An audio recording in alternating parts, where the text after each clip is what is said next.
ഇനി ഈ ലോഗോയ്ക്ക് ഒരു പശ്ചാത്തല നിറം കൊടുക്കാം. വെള്ള നിറത്തിലുള്ള ഒരു പശ്ചാത്തല നിറം കൊടുക്കണം. അതിനുവേണ്ടി ആദ്യം ഒരു സ്ക്വയർ നിർമ്മിക്കുന്നു. ഇപ്പോൾ നമ്മൾ നിർമ്മിച്ച ലോഗോ കാണുന്നില്ല. അതിന് കാരണം നമ്മൾ ഇവിടെ ഇപ്പോൾ വരച്ച രൂപത്തിന് പിന്നിലാണ് ബാക്കി രൂപങ്ങളെല്ലാം. അപ്പോൾ ഈ ചതുരത്തെ ഏറ്റവും പിന്നിലേക്ക് മാറ്റണം. അതിനുവേണ്ടി രൂപം സെലക്ട് ചെയ്തതിന് ശേഷം ഓബ്ജക്റ്റ് ലോവർ ടു ബോട്ടം, ഏറ്റവും പിന്നിലേക്ക് പോകണമെങ്കിൽ ലോവർ ടു ബോട്ടം എന്ന ഓപ്ഷൻ കൊടുക്കുക. ഇനി വേണ്ട തരത്തിൽ ചതുരത്തെ ക്രമീകരിക്കുക. ഇപ്പോൾ ഈ ലോഗോയുടെ പശ്ചാത്തലത്തിന്റെ നിറം പച്ചയാണ്.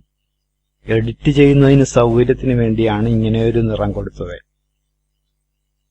അതിനെ വെള്ള നിറമാക്കണം. അതിനുവേണ്ടി വെള്ള നിറം സെലക്ട് ചെയ്യുന്നു.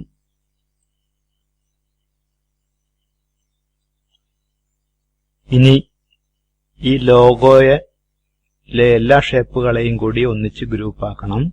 സെലക്ഷൻ ടൂൾ ഉപയോഗിച്ചിട്ട് ഡ്രാഗ് ചെയ്ത് എല്ലാ രൂപത്തെയും ഒന്നിച്ച് സെലക്ട് ചെയ്യുന്നു. അതിനുശേഷം ഓബ്ജക്റ്റ് മെനു ബാറിൽ ഓബ്ജക്റ്റിൽ ക്ലിക്ക് ചെയ്യുന്നു. ഗ്രൂപ്പ് എന്നതിൽ ക്ലിക്ക് ചെയ്യുന്നു.